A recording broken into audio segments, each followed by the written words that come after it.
Hello guys, welcome back. And today I'm going to be doing my post-lottery 2019 NHL mock draft. Now since the NHL lottery is behind us and since we know where these NHL teams will be picking in the NHL draft, which NHL prospects will end up making the top 15 and where these prospects end up being picked. Watch till the end to find out. Now, some of you guys know this already, but every single month on this channel, I do a NHL mock draft. Those are my NHL prospect rankings. In this video, it's a little bit different. This is a mock draft, but this time, these are where I predict these players to go. Not where I think they should go, but where I think they will get drafted. And a great example of that is at number 15. And at number 15, the Montreal Canadiens, in my opinion, will select Philip Broberg. In my opinion, I'm not a big fan of Philip Broberg, but I think he will go top 15 in this draft just because of the hype that he has. Now, he is a defenseman, a Swedish-born guy at age 17, 6'3", 203 pounds, playing in the Elfsvans so far this season. In 18-19, he's played 41 games, getting 2 goals, 7 assists for 9 points. In the World Junior team with Team Sweden, he ended up playing 4 games and getting 1 assist. Now, for the Montreal Canadiens, Broberg offers a lot of skating, which Montreal Canadiens could definitely use, especially on the defense. But when it comes to Broberg, there's not too much to offer. That's usually my main harp against him. That's why I have him going in the second round in my personal prospect rankings. But I think he will go pretty high because of the hype that he had in the, of course, the Linga Gretzky tournament, and of course the hype that he's had throughout the season. Now, going on number 14, the Arizona Coyotes, I think, will select Arthur Kaliyev. He is a left winger, an American-born guy in the OHL, 17 years of age, 6'2", 190 pounds. In the OHL with the Hamilton Bulldogs, he has played 67 games, getting 51 goals, 51 assists for 102 points. In the playoffs, he played 4 games, getting 1 goal, 1 assist for 2 points. And Arthur Kaliyev is a very interesting prospect because his stats definitely bright out. And for the Arizona Coyotes, I think they will definitely like that. But I think a lot of scouts are going against him for his all-around game, and deservedly so, because Arthur Kaliyev doesn't have that much to offer besides his offensive output, but I still am a pretty big fan of him for what he's doing in the OHL, and I think that alone is pretty impressive. Now, going over to number 13, the Florida Panthers, in my opinion, will select Cam York. He is a defenseman, an American-born guy at the USDP level. He is 18 years old, 6 foot, 174 pounds. In the USDP this season, he has played 54 games, getting 10 goals, 41 assists for 51 points. And for the Florida Panthers, I think their obvious need right now is defense. I've seen some mock drafts having them select Spencer Knight, which I don't get whatsoever. Spencer Knight is not that good, but I feel like Cam York could definitely fix a lot of problems on that defense. While he is more of an offense defenseman, Florida could still use a defense, and especially the defensive prospects right now. Going on over to number 12, and in my opinion, the Minnesota Wild will select Cole Caufield. He is a left or a right winger slash center with the USDP. He's an American. He is 18 years old, 5'7", 157 pounds. He in the USDP has been electric so far this season, getting 55 games played, getting 54 goals, 23 assists for 77 points. He's been absolutely fantastic for the USDP system, and for Minnesota, I can't really think of a better fit for them. Now, yes, Cole Caulfield is pretty small compared to some other prospects, but the Minnesota Wild needs scoring right now. And if Cole Caulfield does slip to the Minnesota Wild at number 12, I think they are 120% taking him because that is exactly what the Minnesota Wild need right now. Scoring, and he definitely brings that. Now, at number 11, the Philadelphia Flyers, in my opinion, will select Victor Soderstrom. He is a defenseman, a Swedish-born guy, 18 years old, 5'11", 174 pounds. He's in the SHL, having a pretty solid season, playing 44 games, getting 4 goals, 3 assists for a solid 7 points. Now, when it comes to Victor Soderstrom, he specializes in the two-way game. He isn't amazing offensively, he is amazing defensively, but when it comes to his overall game, he is simply fantastic. And when it comes to the Philadelphia Flyers prospect pool, over the last few years, they've been stockpiling forwards, but I think now is the time for Philadelphia to target defensemen, as there's been a little bit of shoring up there. There has been a lot of defensemen coming through over the last few years, besides Alain Provorov and Shane Gostisbehere, but Victor Soderstrom could be the next guy, and the next fantastic guy on that Philadelphia defense. Now, going on to number 10, and at number 10, I have the Vancouver Canucks selecting Dach. He's a center in the WHL, a Canadian at age 18. He is 6'4", 198 pounds, and he has had a pretty good season up to this point, playing 62 games, getting 25 goals, 48 assists for 73 points. In the playoffs, he's played 8 games, getting 5 goals, 2 assists for 7 points, and I'm a pretty big fan of Dach, but I see him slipping a little bit in this NHL draft. The Vancouver Canucks would be glad to take him at number 10, but the skating is a big concern with him. The overall offensive potential that he has is through the roof, but again, that skating needs work. So if the Vancouver Canucks can't develop him, he can turn to an amazing prospect, but he is a little bit of a project. But Vancouver has taken on those before and has had some success. Now going on to number 9, and in my opinion, I have the Anaheim Ducks selecting Vasily Podkolzin. He is a right winger, a Russian-born player at age 17, 6'1", 190 pounds. Now he has switched from the MHL to the VHL, whatever. The big story with Vasily Podkolzin is his overall game and his offensive potential, and especially where he has been ranked this season. A lot of people have him at number 3 or number 4, but the consensus right now is that he is going 3rd overall to Chicago. But in my opinion, I don't really see that happening. I see Vasily Podkolzin slipping a little bit, but the Anaheim Ducks being very glad to take him at number 9.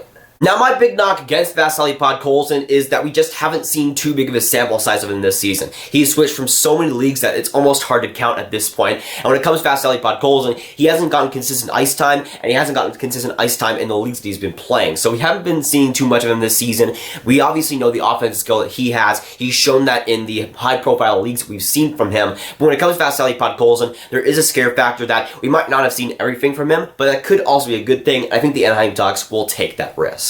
Now going on to number 8, and with the Edmonton Oilers, I see them selecting Matthew Boldy at this position. He is a left winger, an American-born guy at age 18, 6'2", 187 pounds. In the USDP so far this season, he has played 55 games, getting 3 goals, 39 assists for a nice 69 points. And I personally am a pretty big fan of Matthew Boldy. I think he has a lot of offensive potential, and I think the Edmonton Oilers would be a pretty solid fit. And I think they do and are a pretty big fan of Matthew Boldy too. When it comes to his offensive game, he could definitely round that out in the wing core. The Edmonton Oilers, I don't think need another center. I think that's why they will pass on guys like Vasily Podkolzin and Dach and go for that left winger, but it could work out for the Edmonton Oilers, and Matthew Boldy is a solid prospect in his own right. Now going on to number 7, and at number 7, I think the Buffalo Sabres will select Peyton Krebs. He is a left winger slash center, a Canadian-born guy. At age 18, he's 5'11", 181 pounds in the WHL. So far, the Kootenay Ice are with the season. He's played 64 games, getting 19 goals, 49 assists for 68 points. And when it comes to the points, you can't really tell the whole story there. The Kootenay Ice were absolutely horrendous throughout that whole season,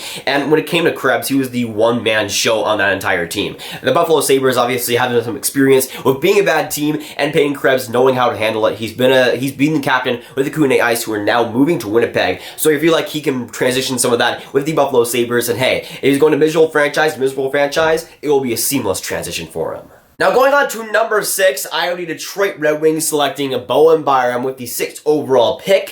He's Canadian, a defenseman. He's a perfect fit for the Detroit Red Wings. He's age 17, 6'1", 192 pounds. In the WHL with the Vancouver Giants, he's played 67 games, getting 26 goals, 45 assists for 71 points. In the playoffs, he stepped it up as well, playing 10 games, getting 13 points. And when it comes to the Detroit Red Wings, what's their need? Defense. What does Byram bring? Defense, and a lot of it. Now when it comes to Byram, there is some questions on where he would be available at number 6, or if he would be available. And the Detroit Red Wings, I think if he is available, they are 100% taking him. And I think he will be at number 6. There is some questions with LA and Colorado if they do have interest in him, whether they do end up picking him. But I think he will slip just a little bit to Detroit, and I think they will end up taking him in the end. He brings the offense and the defense, and he's the elite defenseman that Detroit needs for their current rebuild. Now going on to number 5, and at number 5, I see the LA Kings selecting Dylan Cozens. He is a center, a Canadian, age 18, 6'3", 185 pounds, with the Lethbridge Hurricanes of the WHL. He has played 68 games, getting 34 goals, 50 assists for 84 points. In the playoffs, he's played 7 games and has gotten 8 points. So he's a pretty solid player in my opinion. He uses his size to his advantage, and the LA Kings, I'm not sure if it's a perfect fit. Dylan Cozens doesn't really bring the speed that I think LA needs right now, but he would be a bona fide number 1 center in the future to replace Anze Kopitar in a few years, which is what LA is looking for. I think they already got some solid defensive prospects, but the forward group, I think they're missing that number 1 prospect that can really transition into an NHL superstar, and Dylan Cozens certainly does have that NHL potential. Now, with Dylan Cozens also, there is some questions on if he will be available at number 5. I mean, I had him at number 3 for a long time. Some NHL scouts might be that. With Chicago, Colorado, those two could end up taking Dylan Cozens if they do want to. But when it comes to LA, again, if Dylan Cozens is available, while Byram will be certainly tempting for them, again, I think they will go for that number 1 guy, which at that point is likely Dylan Cozens. Now going to number 4, and number 4, I see the Colorado Avalanche selecting Trevor Zegras. He is a center, an American at age 18, 6 foot, 168 pounds in the USTP. So far this season, he has played 54 games, getting 26 goals, 52 assists for 78 points. And for me, the Colorado Avalanche, I think, are very interesting with this draft because they could go with Byram, they could go with Cozens, they could go with Turcotte. It depends on what is available, of course, with the Colorado Avalanche, but I see them going with Trevor Zegras out of those 3 players. In my personal opinion, I think the Colorado Avalanche will want some finesse, and while obviously I feel have some holes on defense, I think they will go for that forward that will likely be that second line center behind Nathan MacKinnon for a long time, which Trevor Zegras can be. I think in his future he will be a first line guy if he does get that opportunity. Colorado, it might not work out that way, so I think he will be that complete second line center, and a very good one at that.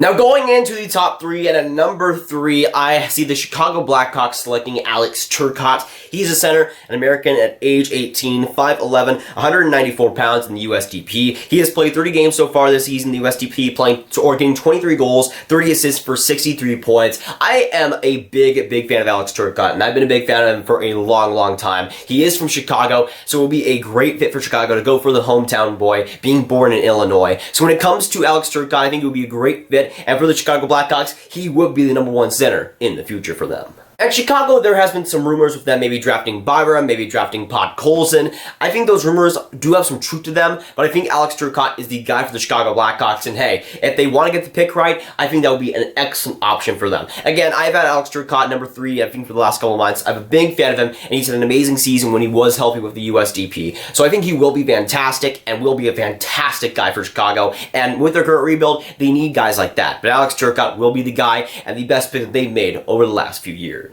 Now going on to number 2, and at number 2, I have the New York Rangers selecting Kakko. He is a right winger, Finnish-born player, at age 18, 6'2", 190 pounds in the Liga. Again, in the Liga, he's had a fantastic season, playing 45 games, getting 22 goals, 16 assists for 38 points. In the playoffs, he's played 5 games, has gotten 5 points. So he's been absolutely excellent. He is my favorite player in this NHL draft, and the New York Rangers, getting him at number 2, will be very lucky to do so.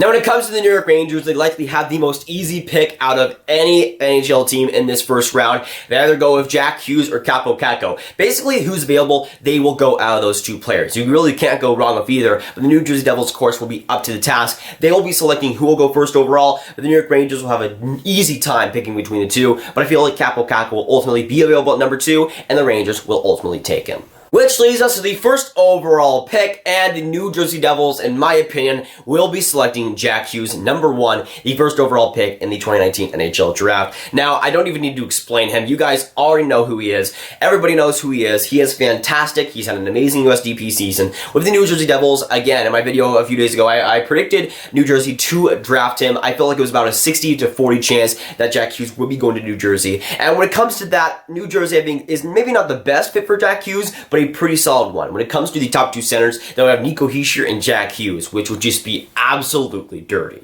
Now, in my opinion, Kakko might be a better fit for the New Jersey Devils to have that complete right winger who, yes, would definitely fit on that side. But when it comes to Jack Hughes, he has the better potential still, in my opinion. He is not the better prospect, I would say. Kakko is definitely that right now when it comes to his NHL readiness. But when it comes to Jack Hughes, he is the favorite number 1 guy. The New Jersey Devils, I think, agree with that. And Ray Shero has come out and said that he really likes his talent, really likes his skill. And to that, I feel like they will drop him number 1, even if I might disagree with it. But honestly, for the New Jersey Devils, you really can't go wrong with either Kakko or Jack Hughes. Whoever you end up picking will be a fantastic player. And again, the gap between the 2 is not too big. So for the New York Rangers, they'll also have a pretty easy pick, but those 2 teams will have a good rivalry with those 2 players heading up once again.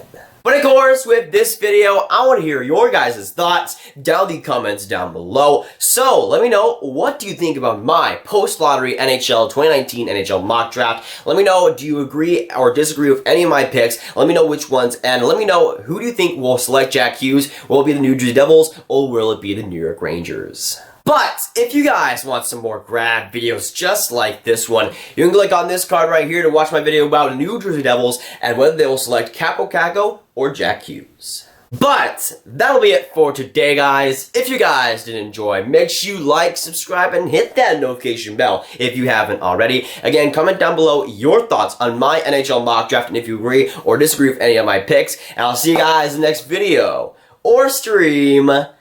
Goodbye.